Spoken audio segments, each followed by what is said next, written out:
många landeröder ska jag tala om. Och nu så lilla Anna blir du en av dem. För jag tycker Landeröd de har en egen stil. Rosar innan du platsar med ditt sätta lilla flyg.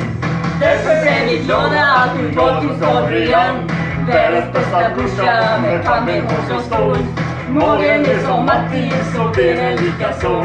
Men hjärtat hasar ändå det bästa du kan få. Nu så är det dags att börja rocka loss.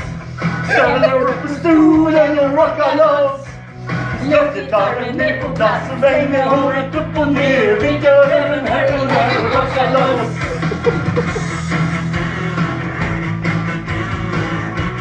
Yeah! Adam är en jävel på att hålla natten lång. Han kan även tömma flaskan på en gång. Han har nästan raggat på varenda jävla tjej. Men aldrig träffat någon lika bra som dig. Många nitar han går på, det vet vi alla om. Och alla dina nitar ska vi inte kolla om. Men en äkta Landeröd han ger sig inte lätt.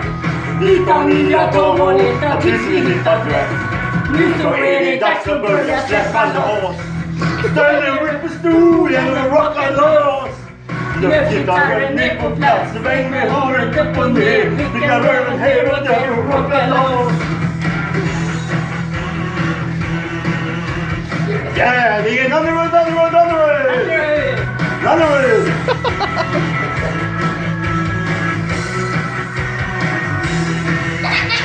Jag är riktigt Landeröd, vill alltid vara stark. Och jävlas någon med oss så får han sig en spark. Så om någon försöker lära oss att veta hur, får han sig en jävla höger mycket på sin crew. Men om vi får vara i fred och ta hand om varann, då kan du stanna till och bryta lite arm. Det finns ingen bättre kompis än en Landeröd.